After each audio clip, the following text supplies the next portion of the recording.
Bonjour madame, bonjour monsieur. Mon nom est Alain Rioux pour l'organisme Les Papas en Action pour l'équité.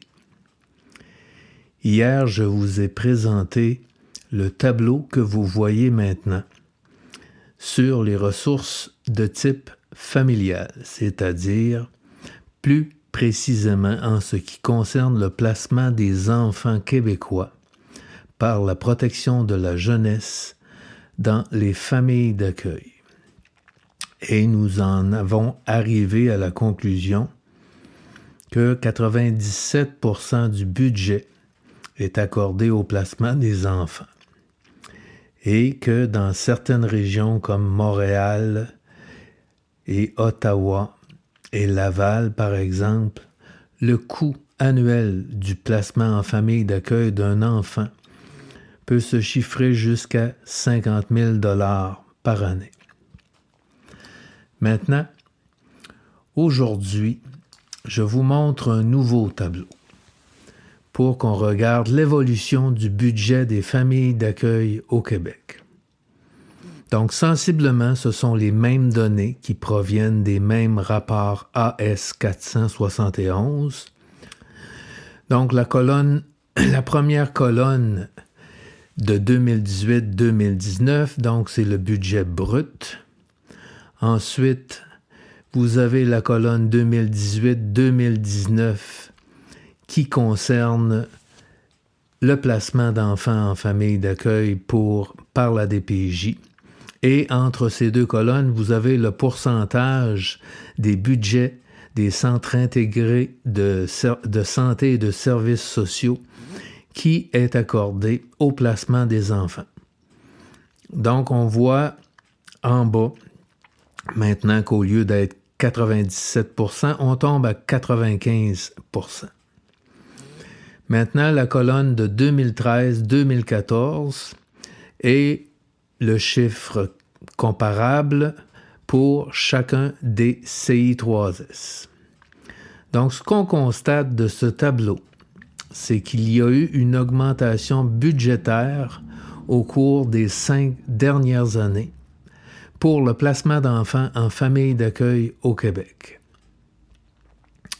Toutefois, il manque la région de Laurentides pour laquelle je n'ai pas trouvé les données de 2013-2014 pour les fameux rapports AS 471.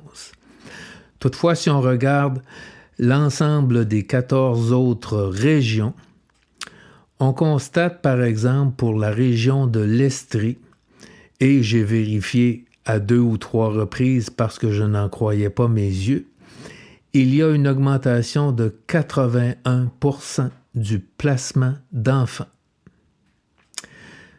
Montréal, c'est une augmentation qui est dans la moyenne québécoise, c'est-à-dire aux alentours de 30%. L'Outaouais, la région d'Ottawa, une augmentation de 64%. Abitibi-Témiscamingue, une augmentation de 54% du budget. Et en Gaspésie, une augmentation de 46%. Et il en résulte de tout ça que l'augmentation du placement d'enfants en famille d'accueil, tout au moins du budget accordé, est une augmentation de 30% en seulement 5 ans. On reconnaît aujourd'hui que le tout premier représentant homo, c'est-à-dire celui qui est derrière le genre humain, serait apparu en Afrique il y a 2,4 millions d'années. Bien entendu, par la suite, tout le monde s'entend pour dire que la famille est beaucoup plus civilisée qu'elle l'était et qu'elle a évolué. Or, le constat sur le besoin croissant de familles d'accueil pour prendre soin des enfants au Québec m'apparaît inquiétant. Je me pose des questions si c'est moi qui ne comprends pas la situation, mais est-ce que les Québécoises et les Québécois seraient de plus en plus inaptes et incompétents? On peut se poser la question à voir ces données. Au cours des dernières décennies, on a vu apparaître le terme « enfant roi ». Donc, l'enfant roi est un terme récent. Ce n'était manifestement pas une réalité très présente dans les générations d'antan, ou, si c'était le cas, c'était des choses qui étaient très isolées ou plutôt rares.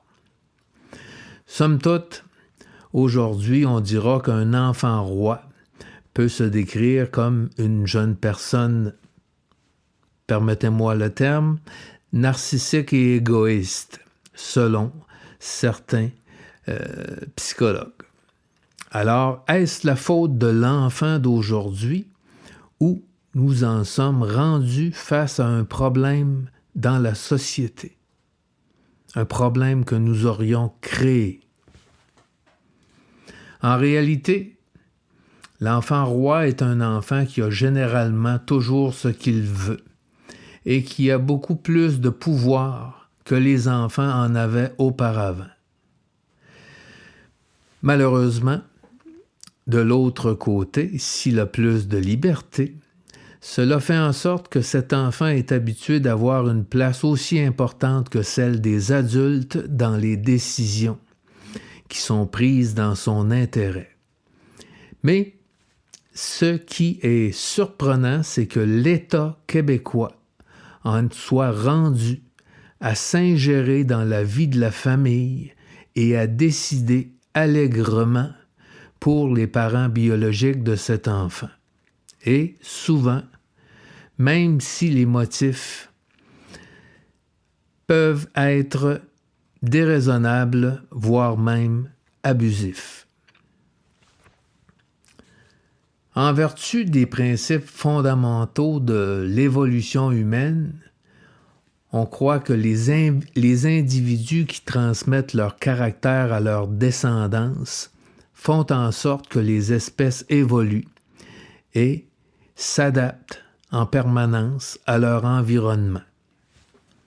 Vu ceci, je me permettrai ce soir de dire au gouvernement caquiste et à la Commission sur les droits des enfants et la protection de la jeunesse que pour ma part, je ne crois pas que les Québécoises et les Québécois font exception à cette règle puisqu'ils ne peuvent manifestement pas s'être soudainement transformés en bêtes. S'il n'est jamais une bonne chose de généraliser des faits, néanmoins, dans notre état de droit, toute personne raisonnable et bien informée peut vraisemblablement tirer une conclusion juste à partir d'une affirmation positive hors de tout doute. Je n'ai donc pas à craindre de formuler l'hypothèse que les parents biologiques ne peuvent pas être devenus en 5 ans des abrutis, bêtes et stupides au point où l'État doivent en arriver à placer leurs enfants dans des familles d'accueil d'une manière aussi agressive. Selon mon avis, mon humble opinion, c'est une perception claire et distincte qui va directement à l'encontre des propos du premier ministre Legault qui dit souhaiter une augmentation des signalements à la DPJ en temps de pandémie. Je vous laisse avec ce tableau et je vous laisse en faire votre propre analyse de la situation. Madame, Monsieur, bonne fin de journée.